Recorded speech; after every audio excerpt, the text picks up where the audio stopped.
Assalamualaikum warahmatullahi wabarakatuh. Alhamdulillah Rabbil alamin, wassalatu wassalamu ala asyrafil anbiya wal mursalin sayyidina wa habibina wa syafiina wa maulana Muhammadin al-hadi ila siratal mustaqim wa ala alihi wa sahbihi ajma'in. La haula wa la quwwata illa billahil aliyyil. Wa rabbul jibril wa mika'il wa israfil wa israil fatir samawati wal ardh alimul ghaibi syahadat anta tahkumu baina ibadika fima kanu yakhtalifun bidzini lima uhsinu min malakulika innaka tahdi man tasha ila siratul mustaqim. Nawaitu lillahi ta'ala bisalamah wal amanah wal afiyah wasihah khalisan mukhlisan wajhul karim sunatan lillahi ta'ala al-madad hadir yasikin wal arifin sayyidina wa malana sultan awliya Gausul Azam Qutbul Alamin Atul Syahid Abdul Qadir Jilani pada Syekh Wali Syahidul Ijazah wal Karamastidin wal dunya wal akhirat wa bi barakati sana al mukarram Asyid Abdul Rahman Simanahkin Bijalal ya ruhi Nabi Mustafa sallu alaihi wasallam amma ba'd.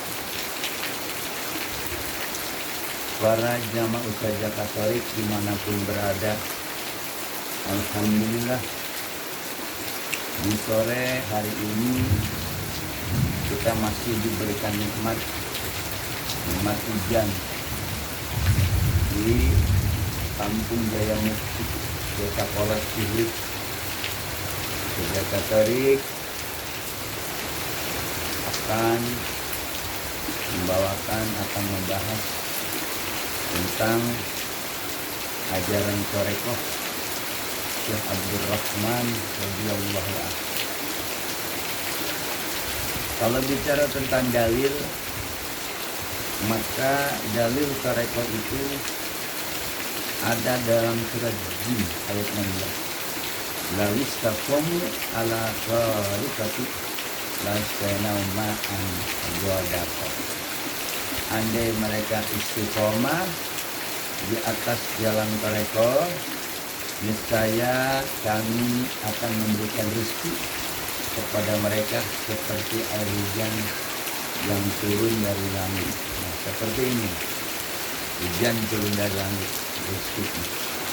Ketika kita istiqomah di atas jalan Torekoh, jalannya Allah atau Torekoh guru kita, yaitu guru musuh kita Syekh Abdul Rahman radhiyallahu anhu.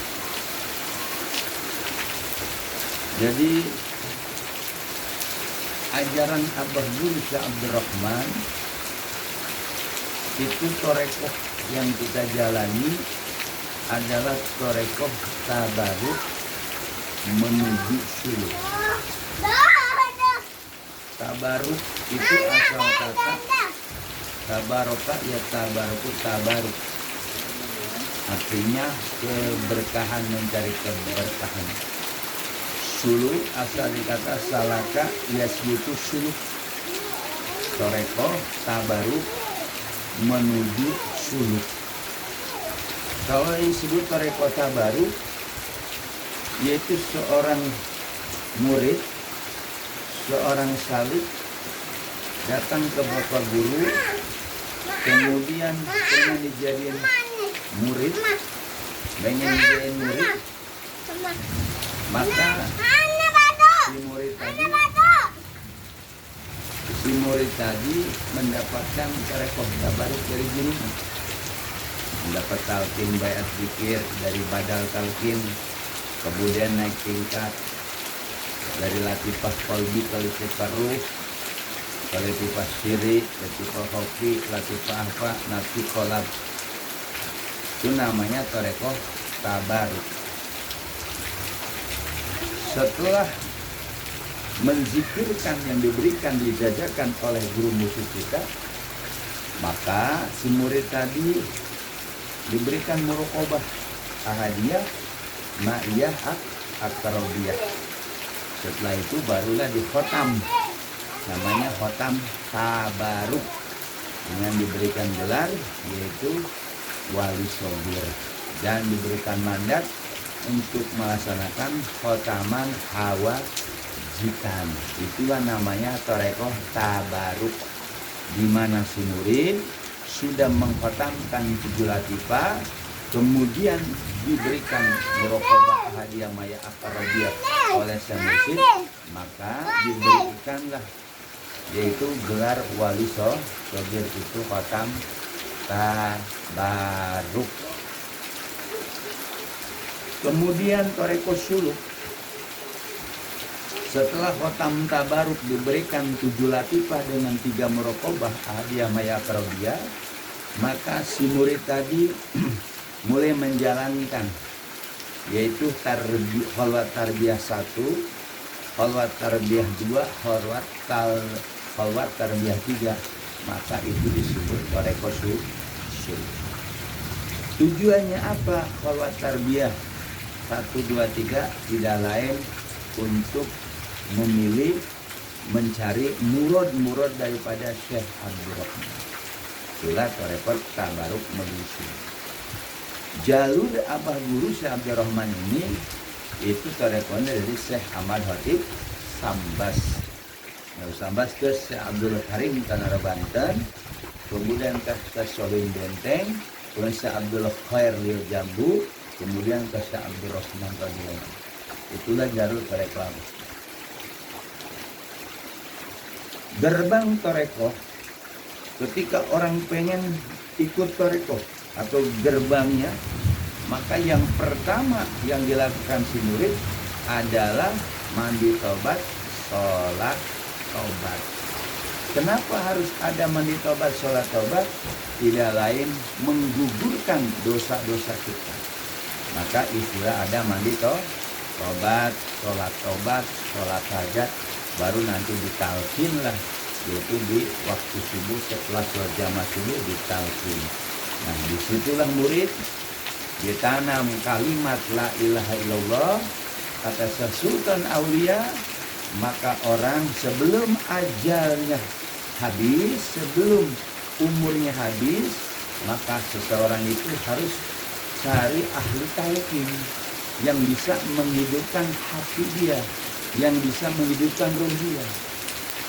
Nah, zaman modern ini ada ahli talqin, yaitu mursyid, wali mursyid. Jadi wajiblah seseorang itu mencari ahli talqin, menghidupkan hati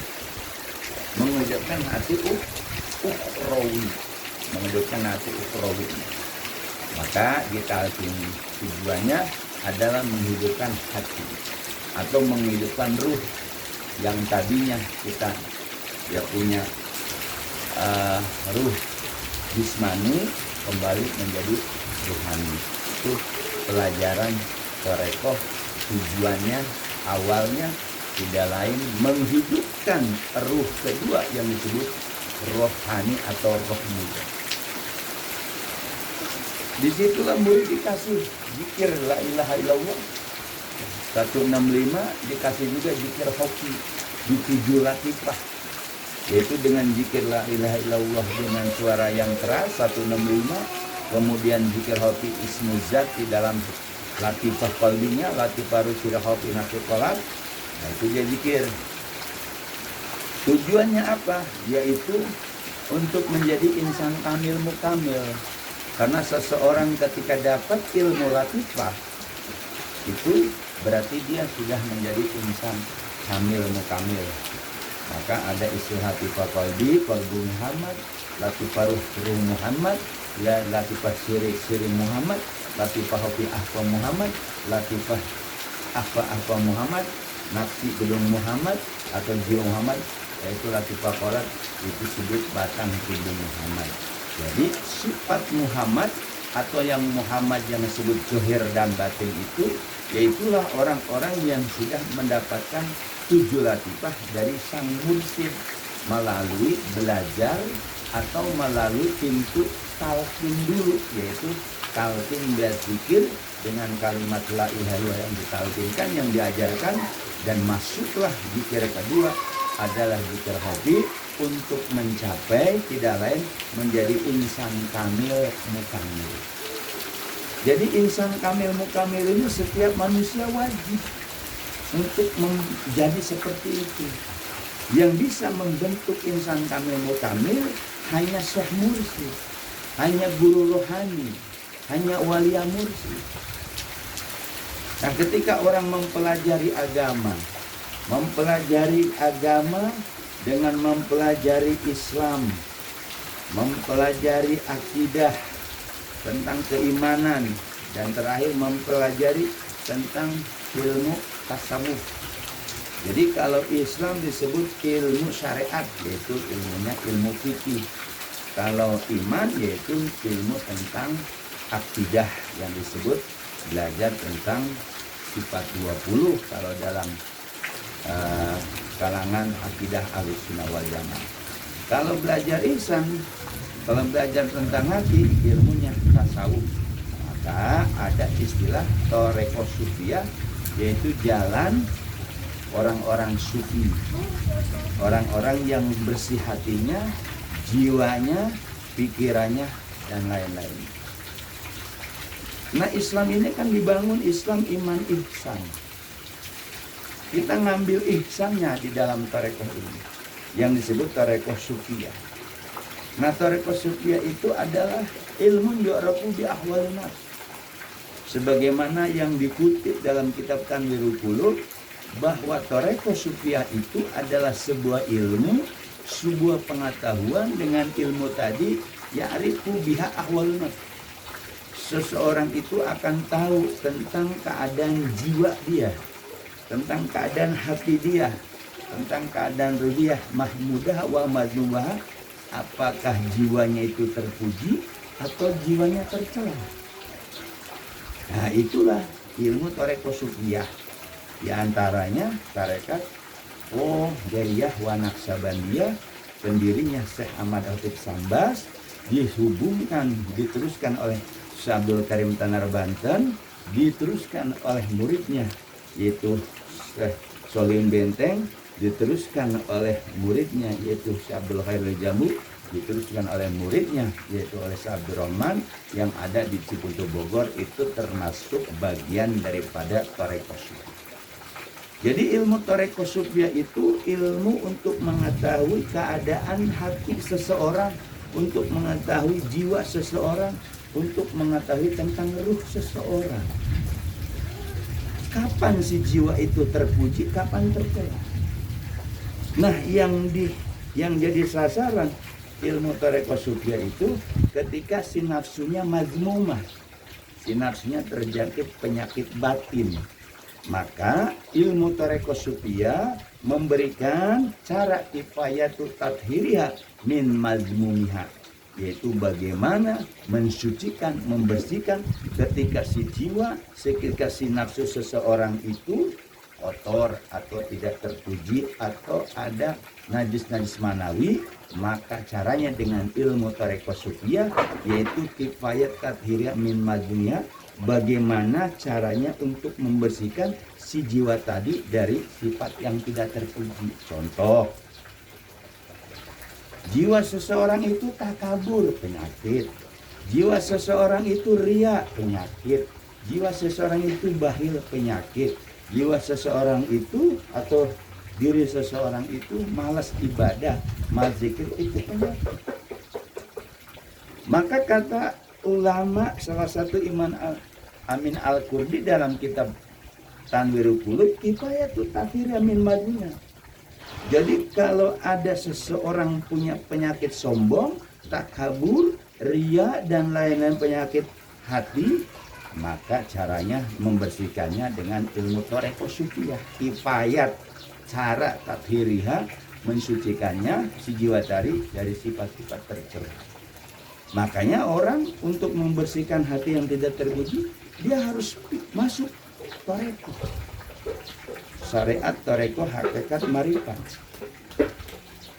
Karena seseorang ketika terjangkit penyakit sombong, takabur, malas, pelit, dan lain-lainnya, itu nggak bisa diobatin dengan ilmu yang lain, kecuali dengan ilmu toreko sufi.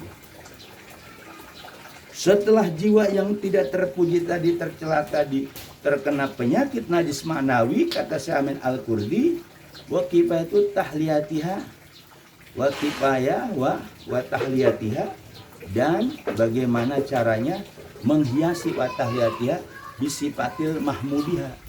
Nah, ketika si jiwa tadi kotor, kemudian dibersihkan, maka setelah dibersihkan dihiasi jiwa tadi. Tahliyatiha bisifati mahmudiha, yaitu si jiwa tadi mulai dihiasi dengan sifat-sifat terpuji, yang bahil jadi dermawan, yang sombong tidak sombong, yang malas sehingga rajin. Nah, yang ketiga sair wasul ilallah. Ilmu tarekat sufiyah itu adalah salah satu cara perjalanan seseorang atau suluk wasair ilallah, untuk menuju Allah, yaitu sair wasuluk ilallah, untuk makrifat kepada Allah, mengenal Allah. Maka ilmunya adalah ilmu tarekat sufi. Jadi ilmu tarekat sufiyah, di antaranya tarekat dari Wanaksabaniyah, yaitu ilmunya tidak lain mempelajari ilmu tersebut. Ya, kita belajar tarekat kepada Syekh Abdul Rahman. Metodenya zikir, bukan baca kitab tapi zikir, bukan baca safinah, bukan baca tijan, bukan baca tafsir. Tapi metode tarekat sufiyah itu, setelah seseorang mengetahui posisi keadaan nafsu dia, jiwa dia tercela, maka cara membersihkannya orang-orang tarekat sufiyah dalam mendidik murid atau si salik dengan cara metode zikir. Zikir apa? Zikir jahar. Zikir jahar, zikir yang dikeraskan suaranya, itu adalah salah satu alat yang bisa merubah seorang murid, yang bisa merubah seorang salik, ya, membersihkan kotoran-kotoran najis manawi di dirinya. Maka para mursid, para al-mukarram menggunakan alat untuk membersihkan si nafsu yang tercela tadi dengan zikir jahar. Nah, zikir jahar ini zikir yang harus disuarakan dengan pukulan dahsyat. Diambillah kalimat tauhid, yaitu kalimat Abdul makultu ana wa nabiyyun min qabli la ilaha illallah, yaitu diambillah seutama-utamanya apa yang aku katakan dan nabi-nabi sebelum kalimat la ilaha illallah. Maka kalimat la ilallah yang 12 huruf tadi kemudian digunakan kifayatu tathhira min madmumiha, yaitu cara membersihkan jiwa si murid, jiwa si salik atau seseorang ketika si nafsunya tidak terpuji. Dikasihlah zikir jahar. Nah, itulah metode tarekat, bukan dengan baca kitab, bukan dengan baca Quran, tapi zikir. Diambillah penggalan daripada surat Al-Quran, surat Muhammad fa'lam annahu la ilaha illallah, ketahuilah olehmu tidak ada Tuhan kecuali Allah. Nah, la ilaha illallah lah yang dimana pernah dilakukan oleh Syekh Abdul Qadir Jilani, yang terkenal dengan tarekat Qadiriyah, dengan zikir jahar, dengan pukulan dahsyat la ilallah, la ilaha illallah. Akhirnya terkenalah apa yang diamalkan oleh Syekh Abdul Qadir Jilani, berdirilah namanya tarekat Qadiriyah, yaitu dengan metode zikir jahar suara keras. Kemudian wa tahliyatiha min madmumiha, wa tahliyatiha bisifati mahmudiha. Nah, setelah jiwa itu dibersihkan, mulai dihiasi. Nah, dihiasi itu dengan cara zikir. Maka ada yang disebut zikir kedua, zikir khofi. Zikir khofi itu sejarahnya dari sahabat Abu Bakar Siddiq. ketika masuk di Gua Sur, maka ketika Abu Bakar dengan Nabi Muhammad hijrah, masuklah ke Gua Sur, di situ dikejar-kejar oleh orang kafir, maka Abu Bakar merasa sedih, merasa takutan, maka kata Rasulullah, takhaf wala tahzan, innallaha ma'ana. Kamu jangan takut, jangan bersedih, sungguhnya Allah bersama kita. Disitulah dikasih zikir khofi oleh Rasulullah. Jadi untuk menghiasi si nafsu yang bersih tadi dengan zikir juga, zikir khofi. Nah kemudian sair wasul ilallah. Dan ilmu thariqah sufiyah itu adalah salah satu cara untuk seseorang ruhaninya bisa berjalan menuju Allah.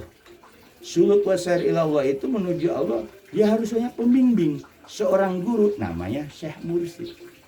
Jadi setelah ditaholi, tajali itu adalah tersingkapnya hati seorang murid, si salik yang di bawah bimbing guru mursyid untuk bisa menuju Allah, yaitu menuju ma'rifatullah. Jadi menuju ma'rifatullah itu harus ada mursyidnya. Itulah fungsi daripada ilmu thariqah sufiyah. Yang pertama, mengetahui keadaan jiwa seseorang, apakah terpuji tidak terpuji. Setelah itu barulah yaitu diberikan tahlil tajalli. Tahlil tajalli itu nggak bisa dengan hanya dibacakan atau dikaji, tapi memang harus punya bimbingan guru mursyid. Makanya guru mursyid itu ada di thariqah Syekh Mursyid. Nah itulah perjalanan manusia ketika pengen menuju Allah, dia harus dibersihkan, dihiasi dengan sifat terpuji itu dengan zikir. Itulah yang sering dikatakan Ustaz Katolik bahwa thariqah itu metode zikir. Thariqah Syekh Abdurrahman metodenya metode zikir jahar khofi sirri. Yang sirri tadi dikasih ilmu muraqabah, ahadiyah, ma'iyah, akarobiyah. Kalau tahali tadi zikir khofi dari 7 latifah, latifah qalbi, latifah ruh, sirri khofi alfa nafsi qalab. Nah zikir jahar itu 165. Dan semua itu melalui thariqah Qadiriyah wa Naqsabandiyah antara sahabat Ali dan Abu Bakar Siddiq. Nah ini ajaran Syekh Abdurrahman seperti itu. Bagaimana ngerubah seorang murid, seorang salik? Maka mursyid merubahnya dengan rohani, dengan kekaromahan. Si murid yang dulunya bengal, yang bengis, punya sifat tercela, maka dengan zikir metode jarhofi siri tadi, maka si murid berubah total sikapnya, yaitu menjadi terpuji. Jadi ilmu thariqah berarti di zaman modern penting. Kalau seseorang tidak masuk thariqah di zaman modern ini, maka penyakit hatinya tetap masih ada. Sekalipun dia ulama, sekalipun dia ustadz kiai, tanpa masuk ilmu thariqah, penyakit hatinya tetap akan bercongkol. Makanya untuk membersihkan seorang ulama besar pun, seorang kiai ustadz pun, maka dalam kitab Tahlil Qulub wajib hukumnya mencari mursyid. Kenapa? Ilmu yang dimiliki oleh ulama-ulama atau kiai ustadz itu belum tentu ilmunya bisa ngelamatin dia. Makanya kenapa dalam kitab Tahlil Qulub itu seorang ulama, seorang alim harus mencari mursyid supaya ilmunya itu bersih, membawa dia husul kepada Allah. Nah, jadi belajar thariqah dari sini wajib, malah yatimu wajibun bahwa wajib. Sesuatu itu nggak sempurna kecuali dengan yang wajibnya, maka menjadi wajib. Jadi kalau ada orang yang menyalahkan ajaran thariqah itu nggak ada zaman nabinya, bohong, ada. Sayyidina Ali minta zikir kepada Rasulullah, kemudian Rasul mengasih zikir la ilaha illallah. Abu Bakar Siddiq zikir khofinya. Nah, jadi pelajaran thariqah orang-orang sufiyah itu semuanya ada di zaman Rasul. Cuma nggak ada nama thariqah Qadiriyah wa Naqsabandiyah, nggak ada thariqah. Tapi dulu masih berbentuk fikir. Inilah segelumit tentang ajaran thariqah sufiyah, apalagi thariqah yang diajarkan oleh Abah Guru kita, yaitu ditekankan zikir khofinya di latifah 7. Ya, ada khotaman, ada bulanan, manakib, itu jalanin insya Allah. Kalau kita di bawah bimbingan guru mursyid, di bawah bimbingan guru mursyid, si murid maka harus patuh terhadap gurunya, kun amamaseka karena kamaitun biaya. Jadilah kamu di hadapan guru mursyidmu harus seperti mayat, dibulak dibalik urusan guru kita. Dengan melaksanakan zikir jahar, zikir hobi, zikir siri, wataman mingguan dan bulanan, insya Allah murid-murid Abah akan sampai apa yang disebut ma'arifu billah, husul kepada Allah dengan melalui ilmu yang diberikan oleh Abah Guru, yaitu ilmu guru, amal guru, marifat guru, adab guru. Dari 4 inilah si murid berjalan dengan ilmu guru Syekh Abdul Rahman, amalnya Syekh Abdul Rahman, marifatnya Syekh Abdul Rahman, adabnya Syekh Abdul Rahman, dan itu digunakan ketika kita zikir jahar, zikir hobi, zikir siri. Mudah-mudahan apa yang disampaikan Ustaz Jaka Torik di sore hari ini di Jaya Mukti, Desa Kolak, Cihurip memberikan manfaat. Terus semangat terus murid-murid Syekh Abdul Rahman dimanapun berada. Anda jangan takut, Anda jangan khawatir bahwa ajaran Torekos Syekh Abdul Rahman itu benar. Apa yang kita amalkan adalah benar. Ada rujukannya dari ulama-ulama sufi, ada Quran dan hadisnya ada. Maka kita harus ikut ulama mursyid. Kalau ulama syariat itu hanya mengajarkan ilmu, ulama mursyid mengajarkan kita husul kepada Allah. Membawa ruh kita husul kepada Allah, maka belajar dengan ulama mursyid. Kalau pengen hanya ilmu sebatas ilmu zohir, ya ulama syariat. Ya. Atau kita setelah belajar dengan ulama syariat, belajar ke ulama mursyid boleh. Seperti Imam Syafi'i belajar dengan orang sufi. Ibnu Hambal belajar kepada orang sufi. Ketika itu Imam Syafi'i ataupun Ibnu Hambal selalu mencela orang sufi. Ketika dia sudah bertemu orang sufi, berdialog dengan orang sufi, bergaul dengan orang sufi, ternyata orang sufi memiliki keistimewaan seperti apa yang tidak didapatkan dalam sama ahli fikih. Imam Syafi'i itu faqih, Ibnu Hambal itu faqih. Tapi bahwa kalau kita bersyariat, bermadzhab, harus ikuti apa Imam Syafi'i, Ibnu Hambal, Malik atau Hanafi. Yaitu mudah-mudahan bermanfaat. Sekali lagi, murid-murid Syekh Abdul Rahman, dengan masih di bulan Syawal ini, Ustaz Jaka Torik mengucapkan maaf lahir dan batin, minal aidin wal faizin. Kita kembali mendapat kemenangan itu dengan semangat terus. Sebelum kita dibuka pengajian bulanan di Bogor, maka terus zikir jahar, zikir hobi, terus dipacu, terus diamalkan. Insya Allah Abah Guru akan memberikan kekaromahan, yaitu pemahaman tentang ilmu Torekoh Sufiyah. Jadi di Abah ini adalah Torekoh kepatuhan. Jangan kita tidak patuh, jangan selingkuh guru, jangan mencari guru lain, jangan mengamalkan wirid yang di luar dari Syekh Abdul Rahman. Itu bahaya ya. Buat murid-murid, kita tetap istiqomah, ajak dengan apa yang diajak Abah Guru. Mudah-mudahan bermanfaat.